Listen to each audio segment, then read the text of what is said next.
Hey, it's Don the Auction Professor. Today I thought I would talk again about sales a little bit and why our business plan works and maybe why yours doesn't work.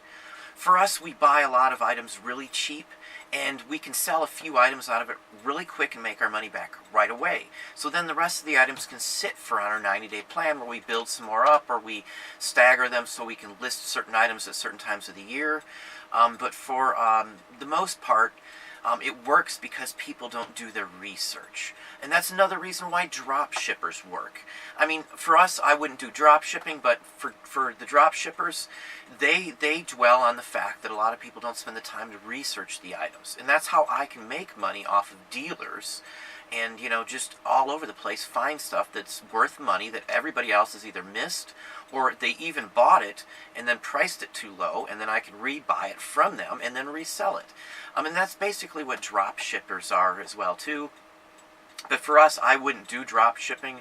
For one, you're not in control of the business. If you're doing a lot of drop shipping, you might have $100,000 worth of merchandise going in and out of your account. And it's an easy way for PayPal or whichever buying system that you're using or payment system you're using to cut you out and literally cut off your account because of suspicious activities.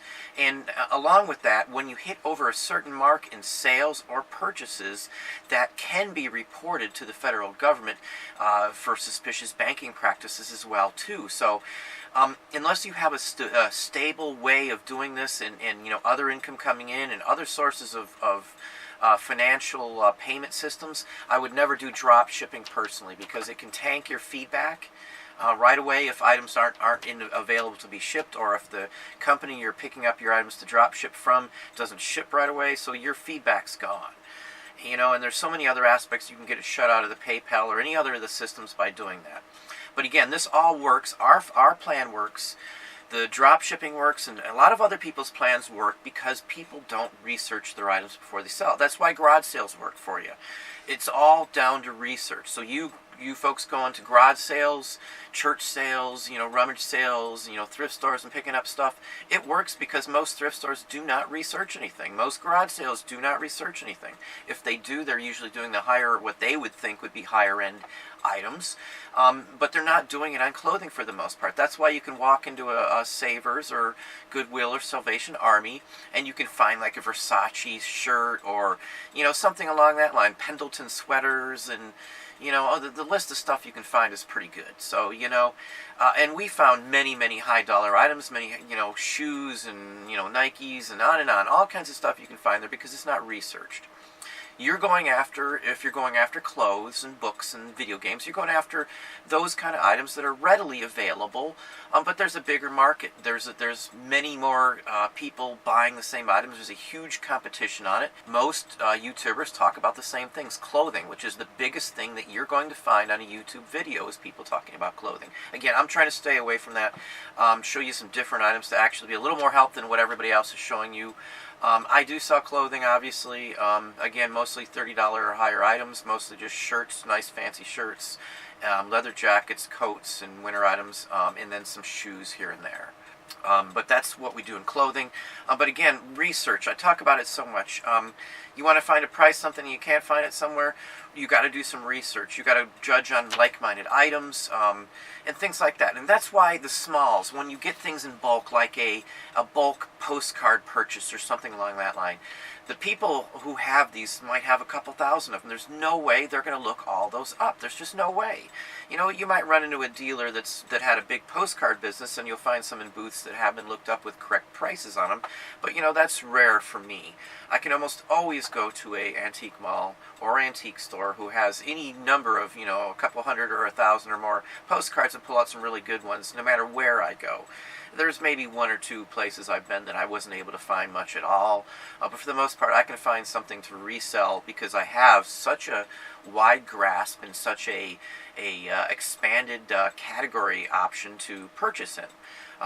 Down to what you're buying. I'm buying clothing too. If it's something really high dollar, again, I might buy it even if it's not, a jacket or a shirt. If it's a real quick, high dollar turnaround, I buy some blankets and things like that. Rugs I'll buy occasionally. It just depends on what it is. But I'm also available to go and buy all the collectibles, all the, the magazines and all the records and tapes and CDs. All that kind of stuff has value to it. Records and media are great. I got a haul that I'm going to show you here either today or tomorrow with some more records in it. Who knows what I end up finding. I never know until I get there to see the items, if it's a picker or if I'm at an antique mall. I do have usually certain expectations at an antique mall, usually obviously paper, almost always postcards, real picture postcards especially. It just depends on what kind of mall or antique place I'm going to, but I usually have set places I look inside those malls, the hidden away corners and the things that people just don't think are worth something. That's what I'm looking for.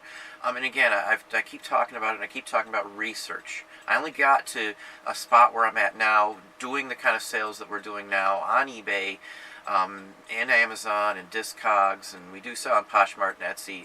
We're probably going to stop Poshmark actually, just because it's just not worth the hassle. We sell the same clothing and stuff on eBay for more as a general rule, and they do sell quicker for us. We're going to center in more on doing what we've got left in clothing, just doing it on eBay and leave it at that. I guess we're just not Poshmark people. I don't like the advertisement. I do like a little bit that it's a flat fee. But it's more than I pay on eBay, and the sales just aren't there for some of the items that we do mess with, the jackets especially. So, and I do a lot of men's jackets, so it just wasn't worth it for the few we did. We're just gonna not mess with Poshmark from what it looks to. But again, that's how we decide our business. We steer our business towards where it's making more money, and Poshmark is now just a distraction for us. I know people make a ton of money, but for us, literally our sales are just at $250,000, or that's what they'll be this year. And we've been running around that range, routinely for the last year and a half, 2 years. And that's just our eBay sales. Again, we sell Amazon and the whole works. But we've done this because of research. That's it. That's the key to what makes our business work. Literally research. Research everything. Research the time. Research, the systems to use. Research a good camera to use. Research whatever you do. It's based on research, and it's the lack of research which gets me to make the money that I do. If you're not looking up your items, or if a dealer's not looking up their items, or a garage sale's not looking up their items, a church sale's not looking up their items, antique malls, whatever you go, they don't look up their items. That's the key to this. That is the one and only key, is research. But that's just a quick touch on that. Again, Don the Auction Professor, hopefully that gives you some more ideas, some more motive to go out there and do this. Spend your time researching, and you're going to get something out of it. You're going to get a big return. It might take a little while, but again, this is residual income. It's just going to take you a little bit of time. So, Don the Auction Professor, please hit the like button down below if you enjoyed it. Subscribe and tell a friend.